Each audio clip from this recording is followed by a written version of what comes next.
Olá, ouvintes do Unisescom no ar. Estamos de volta com mais um episódio especial. E hoje vamos discutir as recentes mudanças no currículo do curso de Ciências Contábeis. Eu sou o Benê, vice-presidente administrativo do Sescom São Paulo, e hoje tenho o prazer de receber o senhor Alexandre Garcia, acadêmico da Academia Paulista de Contabilidade, conselheiro do CRC São Paulo, professor e pró-reitor de pós-graduação da FECAP.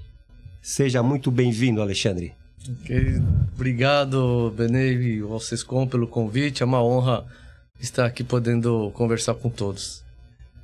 Alexandre, a gente sempre começa os nossos episódios solicitando ao convidado que fale um pouco da sua trajetória, tá certo? Fale um pouco da sua formação e como essa formação contribuiu para o seu sucesso profissional. Tá ótimo.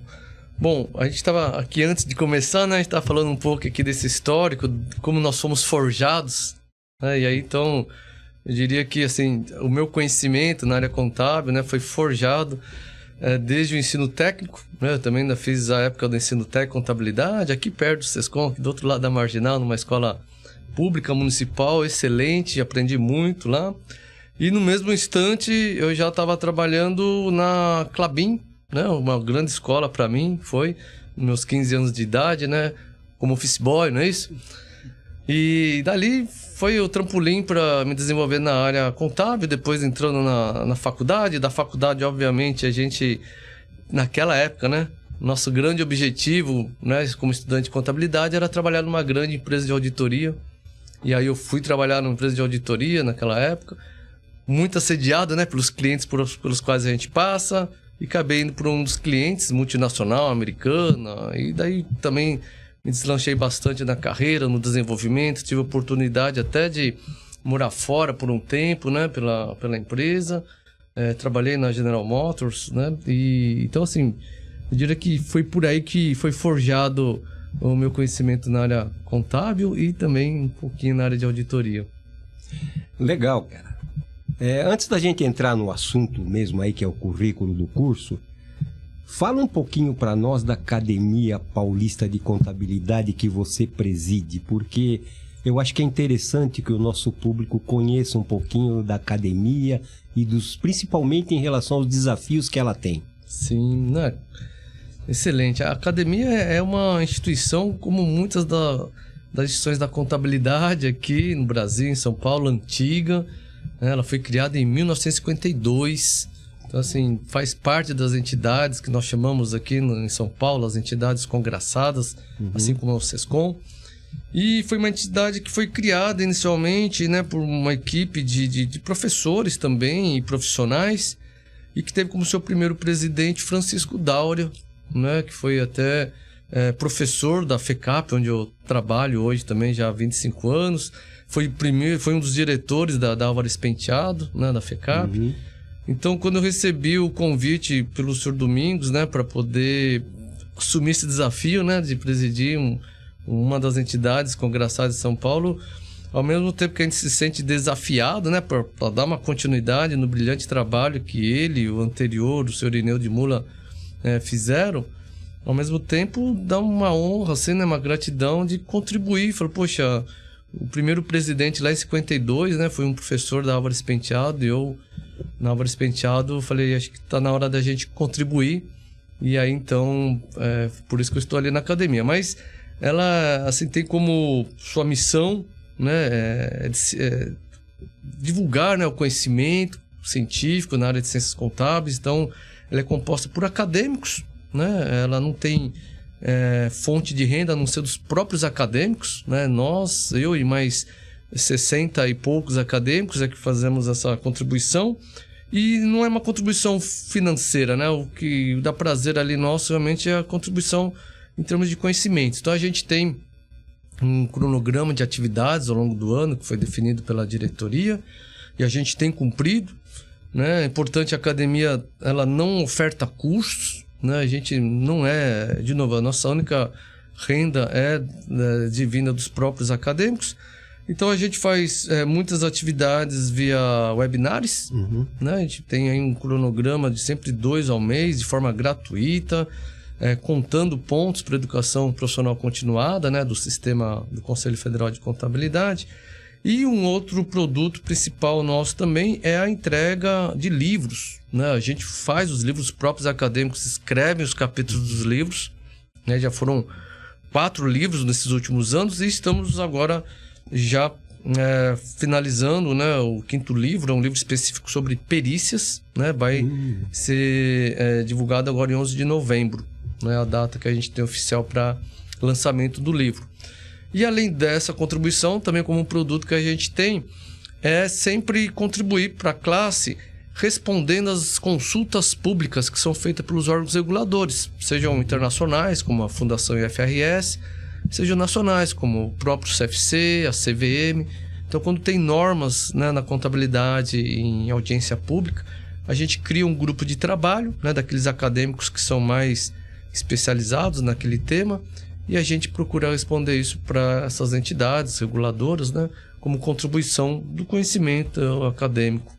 Hoje são 70 cadeiras que tem na academia? São 70 cadeiras, atualmente são 68 acadêmicos que ocupam. Né? A gente tem, esse ano aqui nós já tivemos 2 falecimentos, né? Uau. Então estamos com 68 acadêmicos no momento. E o que é preciso para alguém se candidatar a uma das cadeiras? Como é que é esse processo? Isso não me pergunta muito, né?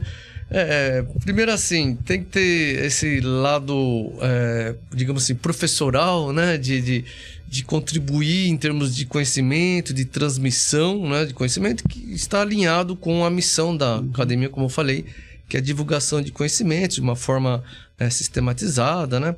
Então, primeiramente isso, ter uma carreira, né, de contribuição para as entidades de classe, né? Então, isso também é extremamente válido. Eu mesmo, né, antes de assumir a presidência, eu fiquei 8 anos no CIC, né, como conselheiro, trabalhando, né, deixar bem claro isso, porque é trabalho que a gente faz lá no CIC, é um trabalho semanal, né, então, de forma voluntária. Então, assim, tem essa dedicação para as entidades, né, de classe contábil.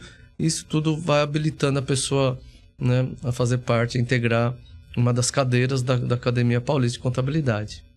Eu sei que você trabalhou muito no CRC e foi durante esse seu período de trabalho que essas discussões aí de mexer no currículo começaram, tá certo? Então eu queria que você falasse um pouquinho, antes da gente entrar nas diretrizes propriamente dito, um pouco dos bastidores.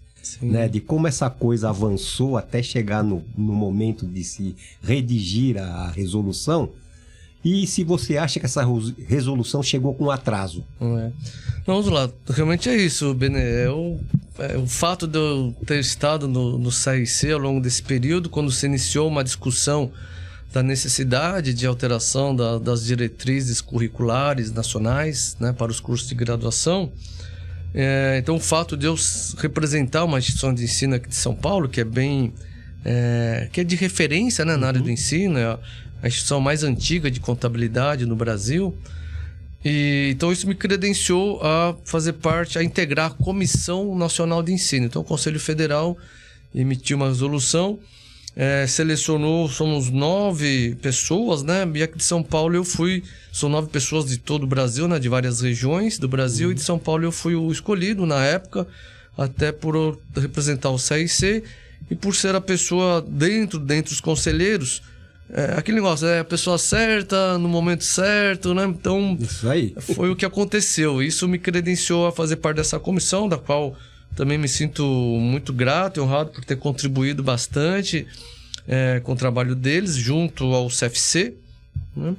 E então tá aí, essas novas diretrizes, que é o teor, né, do assunto aqui de hoje, ela realmente precisava ser atualizada, né? A última era de 2004, portanto, vamos fazer 20 anos que demorou para ter uma atualização, sendo que nesses 20 anos, quantas coisas aconteceram na nossa profissão, né? Desde 2004. Aliás, uma delas que eu gosto de frisar, né, é que no próprio ano de 2004, assim que saiu a resolução antiga, né, que era a resolução número 10 lá do Ministério da Educação, nesse mesmo ano de 2004 surgiu um documento da ONU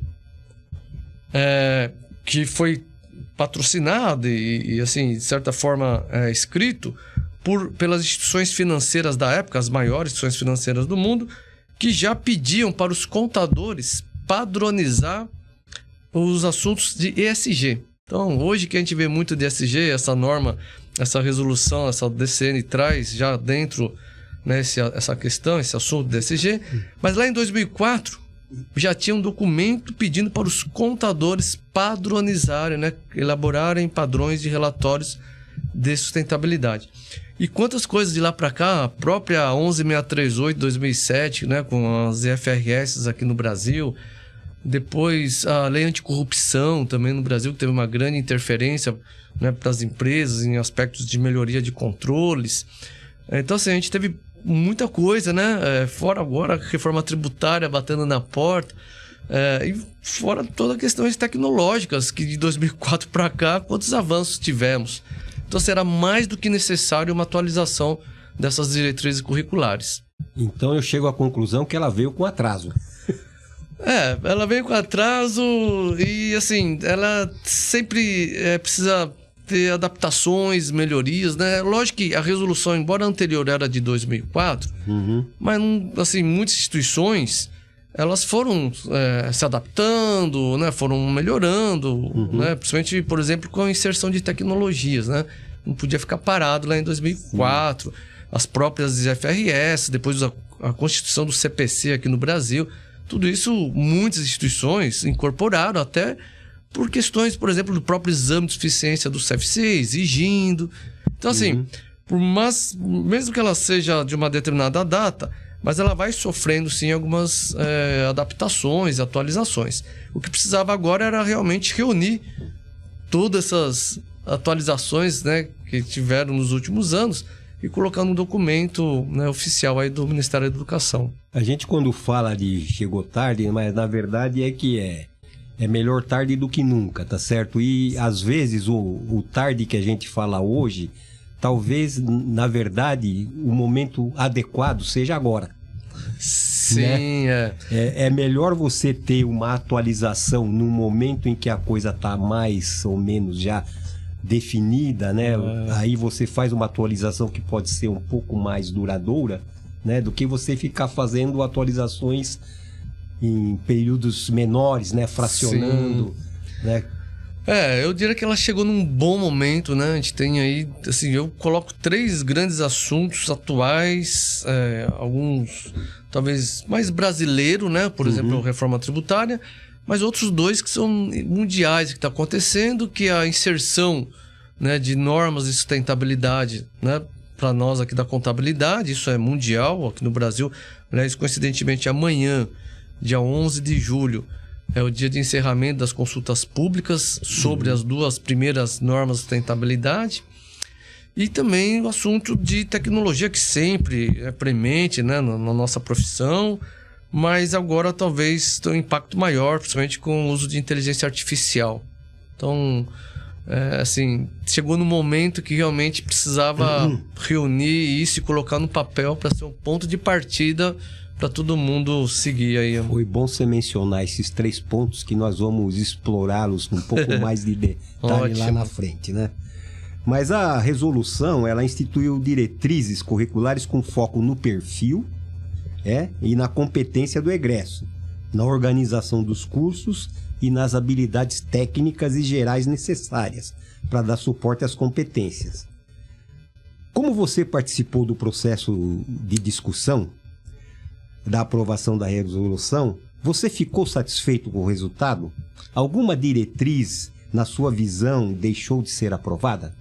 Não, Bené, eu participei desde o início do processo, né? Ele teve mais ou menos umas 2 fases. Foi uma fase antes da pandemia, quando a gente se reunia ainda presencial, né, para fazer a discussão, e só no âmbito do Conselho Federal de Contabilidade. E depois teve uma nova fase que envolvia o Ministério da Educação, porque até então o Conselho Federal de Contabilidade não tem uma prerrogativa de emitir uma resolução do ensino. Mas como não existe na sociedade organizada, né, algo que chega ao MEC e faz com que aconteça, e o próprio Ministério da Educação não tem condições e profissionais, né, para poder se reunir e fazer uma nova resolução, então realmente partiu do Conselho Federal. Então eu estou desde o início nessa comissão, lá em 2017, e desde então assim, a gente utilizou documentos, né, internacionais, né, então documentos da nossa Federação Internacional de Contabilidade, a IFEC.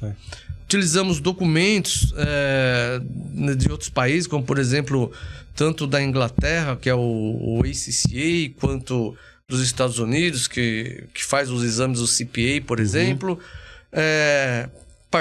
Nosso ponto de partida foi a resolução anterior, né? E muitos estudos que foram efetuados ao longo desses anos sobre a profissão, sobre os exames de avaliação, tanto por parte do Conselho Federal quanto por parte do próprio MEC, né? O MEC também tem o chamado ENAD, que é o Exame Nacional de Avaliação do Desempenho Estudantil. Então, assim, foram reunidos vários documentos, né? E essa equipe, essa comissão, se debruçou nesses documentos para poder sair, então, essa diretriz, que ela, basicamente, você falou, né? O perfil.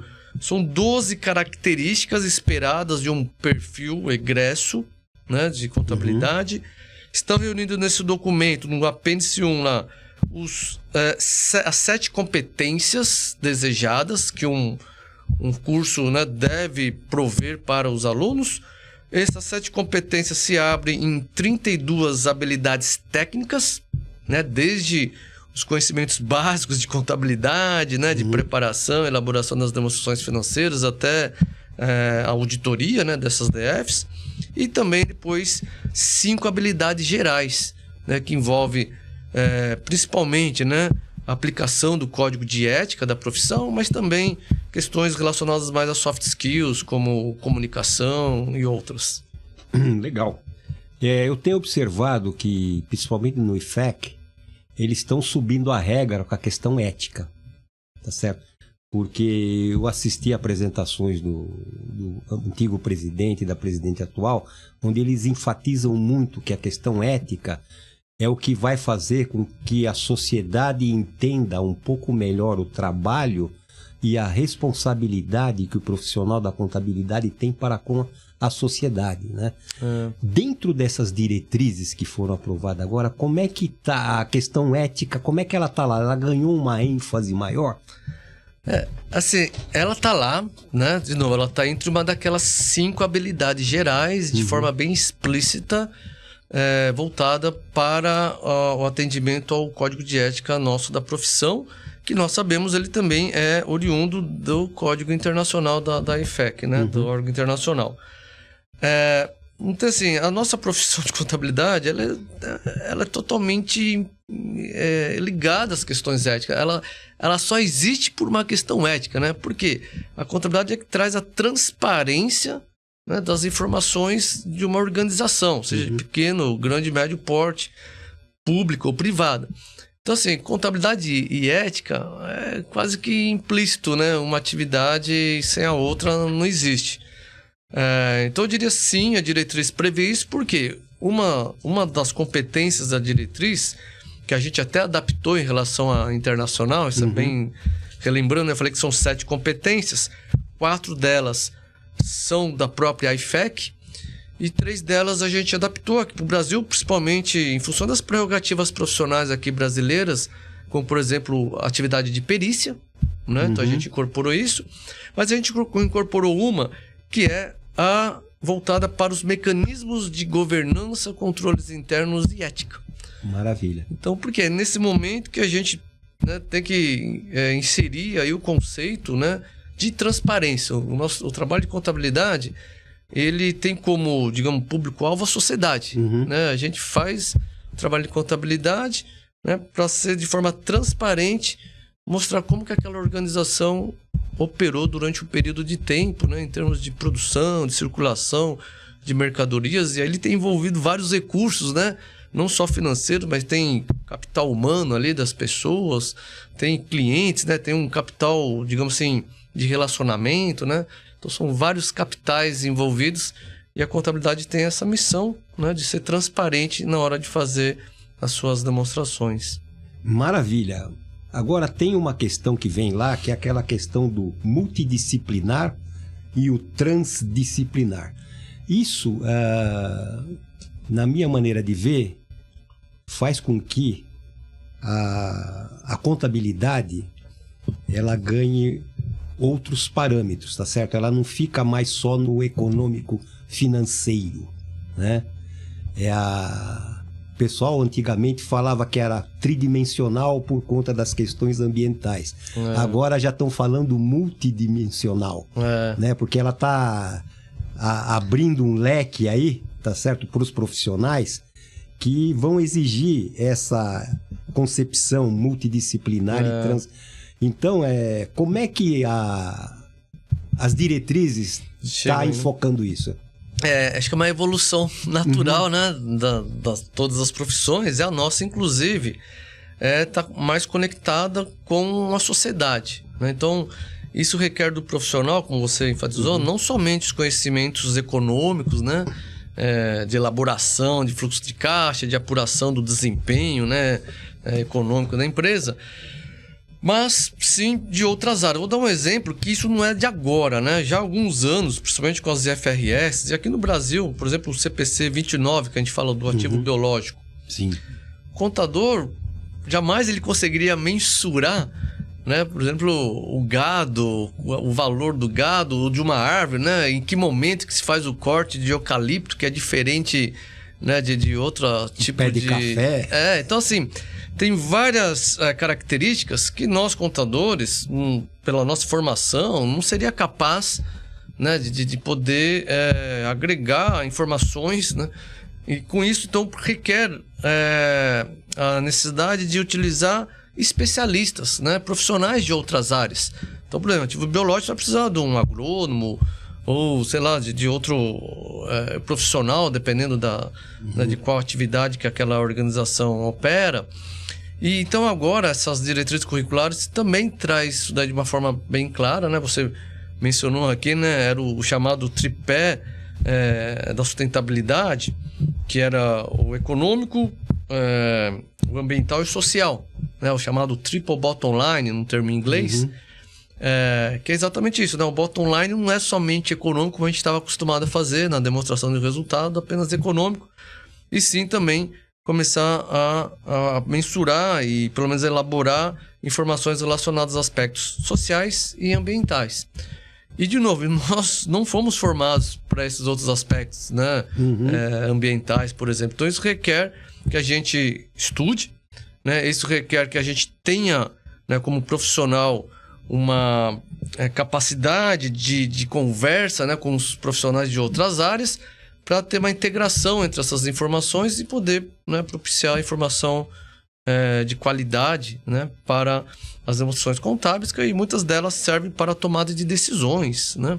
Então, por isso que requer essa necessidade de interdisciplinaridade, como você fala, né?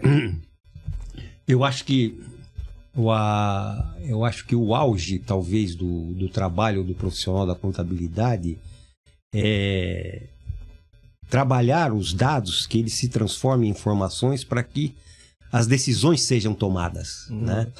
E isso na esfera pessoal, na esfera da empresa e na esfera da sociedade, né? É um trabalho super interessante. Acho que é aí que está o corolário do processo do trabalho do profissional, né?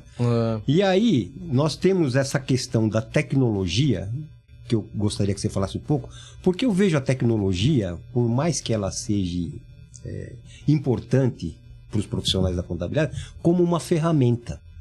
Na verdade, ela é uma ferramenta. Ela simplesmente fez com que o tempo que a gente gastava para preparar a informação, a gente hoje gasta mais na análise de dados. Perfeito. Né? Então, a diretriz, né, que trata disso, ela tem esse enfoque ou ela está um pouco mais abrangente? Então, é uma das competências específicas, né, assim, necessárias para um profissional da contabilidade. E assim, Benedito, lembra muito que nós, como profissionais, tivemos ao longo da nossa trajetória, né? A gente estava falando aqui um pouquinho antes sobre a quantidade de contadores que tinha nos departamentos da empresa que eu trabalhei, da empresa que você trabalhou. E, assim, o que acontece, os sistemas, desde os sistemas de RPs, né, os sistemas integrados, eles facilitaram muito o trabalho que antes uma equipe gigantesca demorava dias, né, para poder fazer um trabalho até de classificação, até mesmo de conciliação. Então, assim, é uma evolução, né? Então, os sistemas facilitaram muito o trabalho de tal sorte que possibilita a nós profissionais ter um tempo maior de dedicação, né, para a análise, né, para fazer um trabalho mais de qualidade em cima dos números gerados, né? E isso vai propiciar, né, benefícios para os clientes, né, ou para onde a gente trabalha, né? Então, e de novo, é o que você falou, né? Sempre procurando trazer informação útil, né? Porque esses clientes ou na empresa onde a gente trabalha vão precisar tomar decisões baseadas nessas informações. Então, acho que a tecnologia ela vem nesse sentido, né? Como você falou, é uma ferramenta, vai ajudar. Aliás, deixar bem claro, né? A tecnologia não vai eliminar a nossa profissão, né, de contador. Tá aí anos a contabilidade, sempre sendo aprimorada com o uso de tecnologia, deixar isso bem claro, mas não vai ser eliminada. Né? É uma ciência social aplicada. Sempre requer um contador lá, uma cabeça pensante para poder interpretar aqueles números e poder gerar como benefício decisões úteis para melhor tomada de decisões por parte dos usuários dessa informação. Maravilha. Vamos falar agora das entidades que organizam os cursos, das instituições de ensino, que você também é um dos representantes, tá certo? Como é que as instituições de ensino estão atuando para implementar essas mudanças, né? Qual tem sido a receptividade dos docentes, né? Existe um projeto de capacitação ou ajuste do corpo docente para melhorar as exigências da resolução? Vamos lá, essa resolução é bem nova, né? Ela saiu agora dia 2 de maio, e ela tem 2 anos para instituições colocarem em prática. Então são 2 anos que não é para ficar de braço cruzado, até que já as instituições, os professores, coordenadores de curso já se mexerem, né? Se organizarem.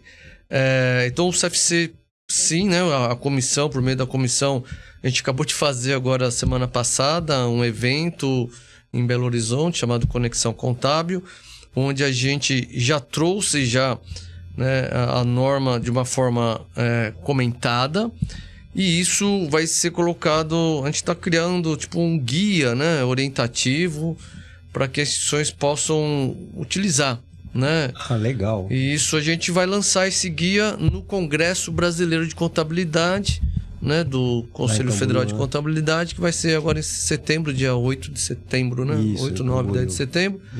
E, então, assim, vai ser um bom material para as instituições de ensino utilizarem. É importante a gente ver os números, né? Nós, como contadores, eu gosto muito de sempre trazer para os números. Hoje, no Brasil, existem cerca de 1.350 faculdades, né? Instituições de ensino que se dividem entre faculdades, centros universitários e universidades. São 1.350 instituições que pode ter uma quantidade maior de cursos, porque cada instituição pode ofertar curso de contabilidade em modalidades diferentes, presencial, à distância. Então, assim, essas 1.350 instituições têm hoje matriculados cerca de 340 mil estudantes. Esse número é de dezembro de 2023, pelo censo do Ministério da Educação. Então, nós temos 350 mil alunos matriculados em Ciências Contábeis em 31 de dezembro de 2023.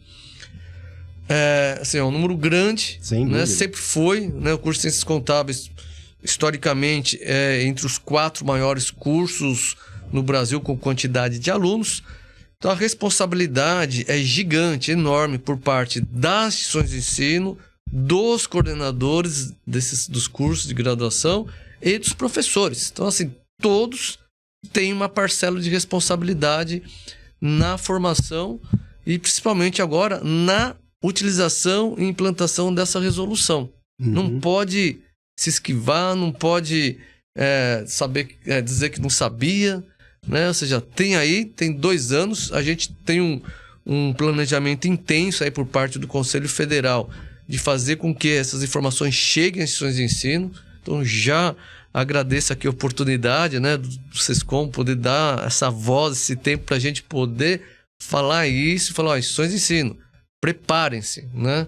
Então aí as normas, acompanhem as iniciativas, né, do Conselho Federal, junto com os CRCs e as academias regionais, né? Todo estado tem uma academia compostas, na maioria delas, por professores. Então, essas academias também fazem parte desse trabalho da resolução. Então, você não tem como dizer que não sabia, daqui 2 anos, que tinha que fazer algo para melhorar o nosso curso. Vamos pensar um pouquinho na prática. A gente sabe que, além das aulas em classe, que os professores preparam com todo carinho, transmitem o conhecimento, existem outras atividades que o egresso tem que cumprir, né? Então, por exemplo, as atividades complementares, estágios, laboratório, TTC, atividade de extensão, elas vão ganhar mais espaço, você acredita, nessa remontagem? Sim, ela está lá na resolução, né? São dos artigos, acho que 5º em diante, cada artigo relaciona uma delas. Então, vamos lá. A primeira delas, que é muito importante, e essa inclusão de atividades práticas, né, está previsto e é obrigatório, né? Então, o que na antiga resolução anteriormente falava de estágio, agora fala que as instituições têm que inserir o estágio ou práticas de laboratório em contabilidade. Então, a gente entendeu o seguinte: lembram-se, são 1.350 faculdades do Brasil. Algumas delas estão inseridas em regiões, em cidades, que não tem oportunidade para todos os estudantes fazer estágio. Não tem tantas organizações, e essas organizações não demandam estagiário nessa área. Então, as instituições de ensino precisam prover ao aluno laboratórios, né? Ou seja, por meio de computadores, o uso de softwares. Hoje é fácil isso, né? E às vezes sem custo. A maioria das softwares, empresas de RP, por exemplo, elas oferecem gratuitamente, até porque elas têm um grande interesse para depois o aluno continuar com o produto delas. Então, não tem como dizer que hoje é difícil fazer algo nesse sentido, né? Então, isso está previsto na norma, né? A adoção de práticas de laboratório. As chamadas atividades complementares e atividade de extensão, já são, embora esteja na resolução, mas elas já são atividades obrigatórias pelo próprio MEC para todos os cursos de graduação, né? Os cursos de bacharelado. Então, assim, são 2 atividades que já é de conhecimento, né, dos professores e instituições de ensino. O próprio nome fala, né? Complementar, ou seja, além da sala de aula, o que o aluno faz de atividades que vai enriquecer o conhecimento deles. Então, tem lá uma legislação específica do MEC, né, com uma quantidade específica, né, de percentual de carga horária para as instituições incorporarem isso no curso. E as atividades de extensão, que também é até uma legislação um pouco mais recente, que é aplicada a todos os cursos de graduação, onde o aluno então tem que desenvolver algumas práticas, né, fora da faculdade como extensão, que beneficiam, por exemplo, a comunidade local, né, um tipo de atividade desse exemplo. E a outra atividade, são 4, né, além do estágio e dessas 2 atividades complementares de extensão, tem o chamado trabalho de conclusão de curso, né, que já era opcional na resolução de 2004, vamos deixar bem claro isso, e a atual continua sendo opcional, né? Assim, é entendido que cabe às instituições de ensino decidir se vai exigir isso dos alunos, a todos os alunos, ou colocaria de forma opcional os alunos, ou seja, aqueles que quiserem desenvolver projetos de pesquisa, né, trabalhos acadêmicos. Então, ela sim, por meio de um regulamento, ela institui essa prática. Então, assim, ela é opcional, essa atividade, às instituições, e as instituições podem trazer isso para dentro dos currículos de forma opcional, né? Ela pode, alunos que estiverem interessados, está aqui o regulamento, né? Então, se inscreva aqui. E ela deve ter um corpo de professores para poder orientar o aluno naquelas atividades, né, de pesquisa, de desenvolver um trabalho acadêmico.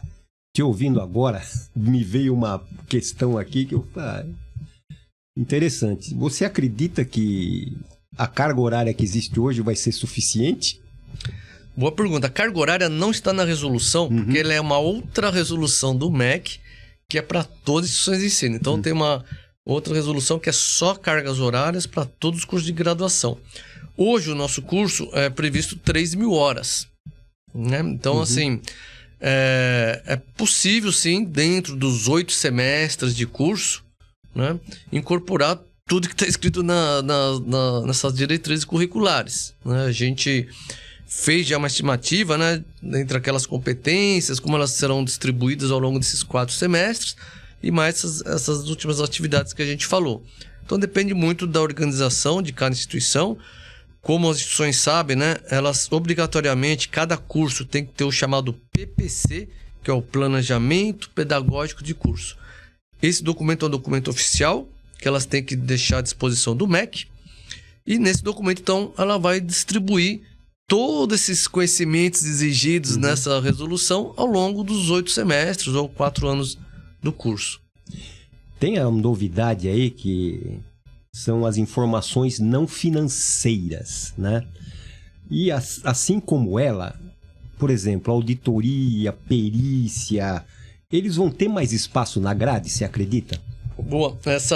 A gente seguiu exatamente a norma internacional, a IFEC, e são 7 competências que estão na nossa norma aqui brasileira. 4 delas são internacionais. Se a gente olhar as 4 delas, a primeira diz o seguinte: compete ao profissional da contabilidade preparar, né, a elaboração de informações financeiras e não financeiras. Então já estava previsto na norma internacional o contador ir além das informações somente financeiras.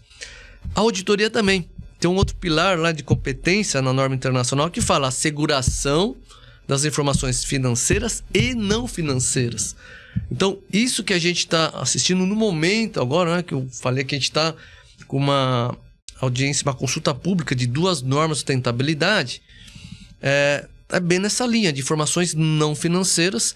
São normas, como eu falei aqui no início, né, da nossa discussão aqui, são normas que já estavam sendo solicitadas pelo mercado financeiro desde 2004, nesse documento da ONU, que pedia aos contadores para padronizar informações de ESG. E somente 20 anos depois que estão chegando as normas internacionais, e aqui no Brasil rapidamente, né, por meio do CBPS, que é um similar ao CPC, estão fazendo essas normas. Já temos 2 aí de informações não financeiras. Porque eu vejo que, assim como a auditoria, a perícia, na grade de curso, né, elas tinham uma carga horária um pouco reduzida, né, na minha maneira de ver, porque quando você vê os profissionais que atuam nessas áreas, quem contrata tem que acabar completando a formação, né? Hoje, isso que aconteceu, né, com a gente, que foi profissional de auditoria, né, aconteceu isso. Então, assim, já está previsto, né, a asseguração, né, de informações financeiras e não financeiras, é uma das competências. Ela não necessariamente, como era até hoje, né, muitas instituições deixam para o final do curso esses conteúdos, né, de auditoria e de perícia. Não precisa, né? Como eu falei, é o planejamento pedagógico do curso de cada instituição que vai determinar em que momento que vai melhor ser adequado inserir esse tipo de competência, né? Você acredita que essas diretrizes vão impactar nos cursos de pós-graduação? Sim, naturalmente sim, né? De novo, tudo é uma questão de evolução, né? Então é uma onda, né? Chega nos cursos de graduação. Os cursos de pós-graduação, eles, por características, né, de especialização, são cursos de especialização, e tem os cursos de estrito sensu, né? Os cursos de lato sensu, que são de especialização, eles já têm essa característica de complementar de forma um pouco mais, como o próprio nome fala, né, de especializar um determinado saber, né, do conhecimento em contabilidade. Então, muitas vezes, se houve digamos assim, uma baixa carga horária no assunto, por exemplo, de perícia ou de auditoria, cursos de pós-graduação nessa área continuam existindo, né, e eles vão ter o seu espaço ainda, né, lógico, incorporando o que a diretriz fala, por exemplo, de informações não financeiras, de questões de uso de tecnologia de forma mais intensiva. Eu te provoquei nesse sentido porque, por exemplo, aqui no Sescom, né, nós temos aqui, e como tem nas grandes empresas de auditoria, nos grandes escritórios de contabilidade, existe uma preocupação muito grande com a educação continuada, né? E de alguma forma isso vai acabar impactando também, porque os profissionais que já estão no mercado, eles vão ter que passar por esse processo também. À medida que as grades forem sendo adaptadas, o próprio grupo que trabalha nesse processo da educação continuada também vai ter que sofrer adaptações, né? Vai ser uma mexida muito interessante no mercado. Eu espero estar vivo para ver. Sim, velho. Não, é bem lembrado, porque é o seguinte, lembra que eu falei que tem 5 habilidades gerais no apêndice 1 dessa resolução?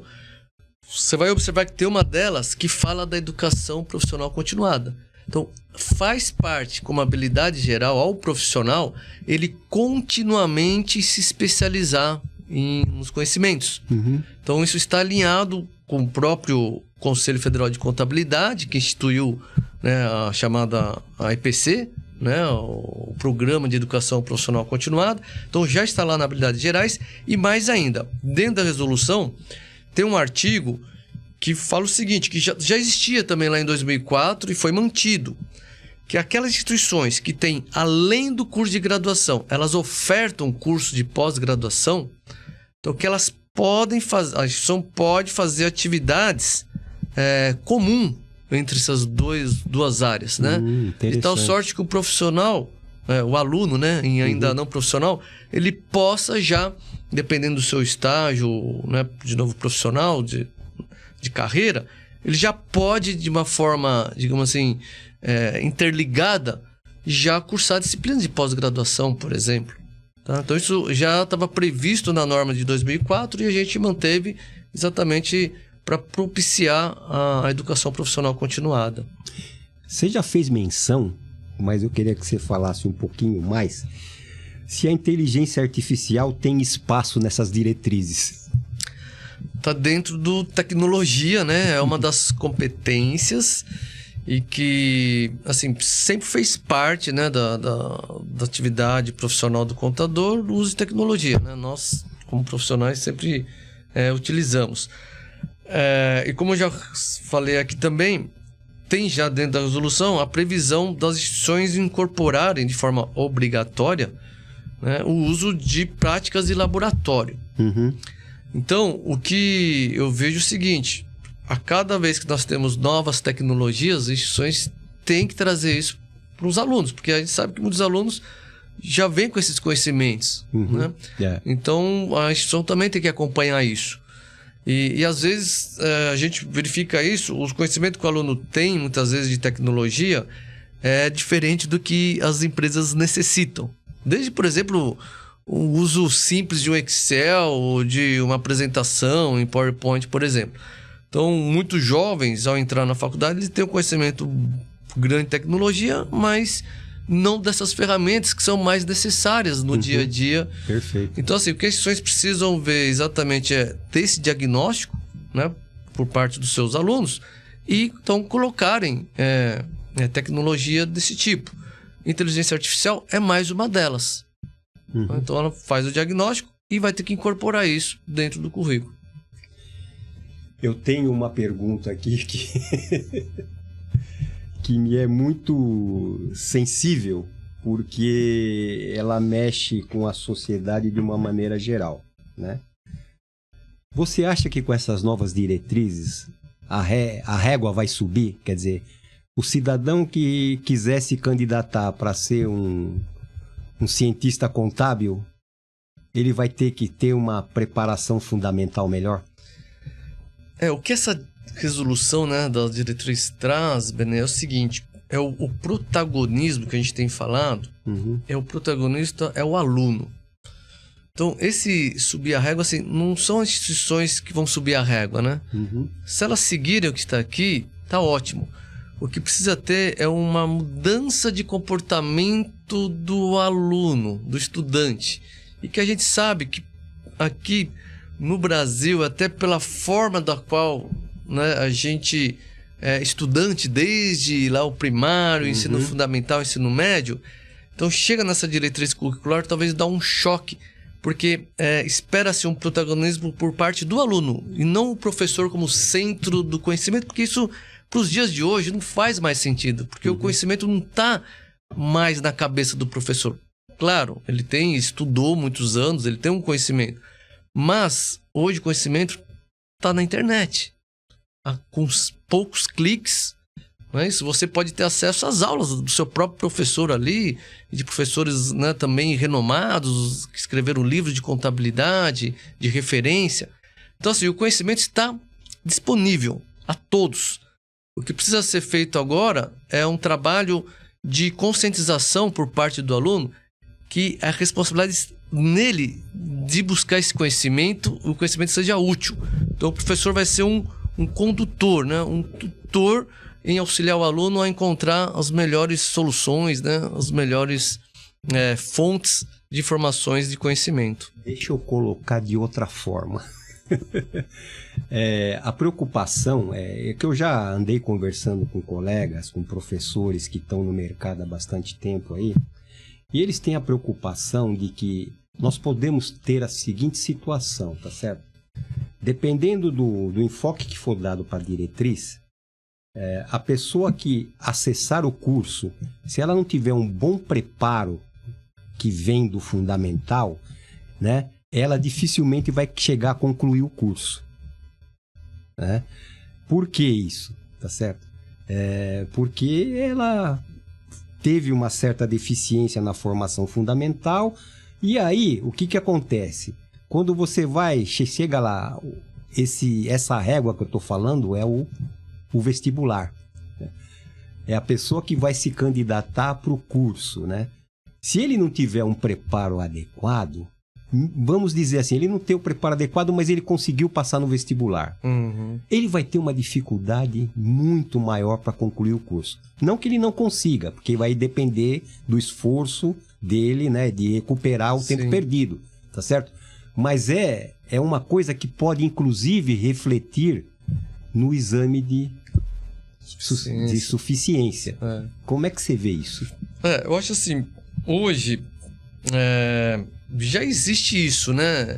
Sim. Esse lance do vestibular, o aluno tem que estar preparado. Né? A gente veja, por exemplo, ficar aqui em São Paulo, os vestibulares da USP, né? A relação candidato-vaga em todos os cursos, inclusive para o curso de Ciências Contábeis. Essa deficiência de formação que tem desde o ensino fundamental e chega no ensino médio é refletida na hora do vestibular. Então, alunos mais preparados. O que eu enxergo, né, é aquilo que eu falei. O conhecimento hoje, ele está disponível a todos. Sim. O aluno do ensino médio também. Então, isso que requer é uma mudança de postura, que muitas vezes é difícil para um adolescente, né, ele se conscientizar disso. Aí entra também a figura importante, né, dos pais, e a gente sabe que muitas famílias não estão estruturadas hoje de tal forma que poderia auxiliar, né, os filhos a melhor condução, né, nesse processo de busca do conhecimento, né, de melhores fontes. Mas o que eu digo é o seguinte, o conhecimento está disponível. Então, o aluno que souber fazer o melhor uso daquele conhecimento que está disponível, ele vai estar melhor preparado para fazer os vestibulares. Com então, certeza. Era diferente de uma época para trás, né, que o aluno também tinha que estudar muito, mas ele dependia de muitos recursos, assim, em termos de deslocamento, qual eram as faculdades ou os cursinhos, né, preparatórios melhor para, né, para o vestibular. O conhecimento está lá. Ele tem aulas e aulas excelentes de qualquer conteúdo, física, química, biologia, literatura, né? Então, eu acho que, de novo, essa dificuldade, né, de vestibular sempre vai existir, porque é uma maneira, eu tenho poucas vagas, então é a maneira de recrutar os melhores. Agora, os melhores, estou achando que passa um pouco para a responsabilidade de todos. E responsabilidade eu gosto de dizer, né? Na educação, a responsabilidade é de todos. Sim. Inclusive das instituições de ensino, que tem que propiciar melhores ambientes de trabalho aos professores, remuneração condizente com o serviço, né, prestado. Tem que partir dos professores, né? Aliás, eu sou um dos que defende que os professores também tinham que fazer educação continuada, tinha que ser obrigatório, como são para os contadores, auditores, peritos, professores de contabilidade teriam que fazer também a EPC, Educação Profissional Continuada, né? Eu sou partidário disso, tem que ter essa exigência até como um exemplo, para mostrar, eu sou professor, estou te ensinando algo da qual eu aqui, né, fui atualizado, tenho aqui todos os anos a comprovação, né, de atualização de conhecimentos.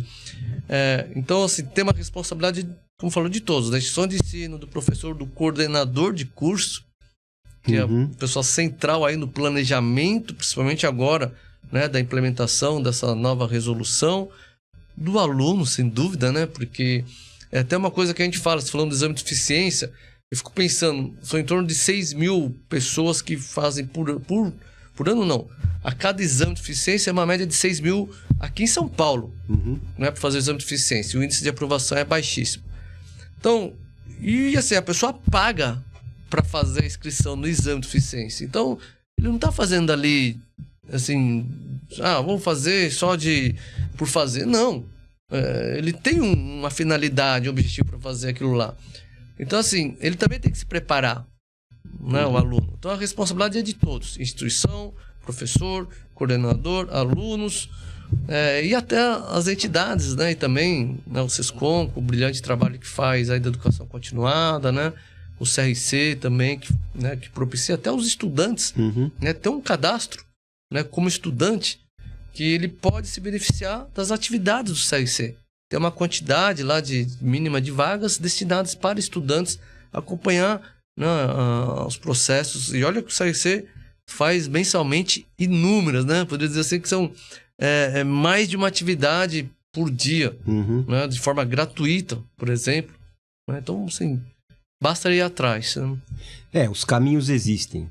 Alexandre, eu queria deixar um espaço para você falar o que você quiser aí, algum tema que eu não abordei que você gostaria de ter falado, e deixa uma mensagem final aí para os nossos espectadores e ouvintes. Benê, assim, de novo, né, coisas que eu já falei aqui, acho que o principal que eu gosto de falar é sobre educação, né? Eu tenho falado aqui sobre educação, e para mim a educação é a base de tudo, né? Assim, todos os países mais desenvolvidos foi por meio da educação que chegaram onde estão. O Brasil, a gente tem carências enormes, né? Uma delas na área educacional, né? Desde a formação básica, carência de investimentos, carência de valorização dos profissionais que atuam na área da educação. Então, eu acho que é só por meio da educação que a gente pode melhorar as condições de vida, como foi a nossa, né? Você, como profissional, conhece sua trajetória de tantos, né? Que a gente sabe que foi por meio da educação que ele teve a melhoria de condições de vida. Então, eu acho que a educação é fundamental para a gente poder melhorar a vida de cada um e, consequentemente, da sociedade, né? Do país. Então, acho que é essa a principal mensagem que eu gostaria de deixar aqui, é a educação, né? A educação continuada, mesmo para os profissionais, não param ali. A gente está vendo tantas coisas que a gente falou aqui de assuntos novos chegando, então todos nós temos que continuar estudando. Muito obrigado, Alexandre, por compartilhar conosco seus insights e experiências sobre as inovações no currículo de Ciências Contábeis e por agregar relevantes informações sobre a nossa querida Academia Paulista de Contabilidade que você preside. Foi um prazer enorme tê-lo aqui na Unisescom no ar. Bom, assim concluímos mais um episódio do Unisescom no ar. Agradeço a todos por nos acompanharem e, por favor, deixe seus comentários, sugestões para os próximos episódios. Obrigado e até lá.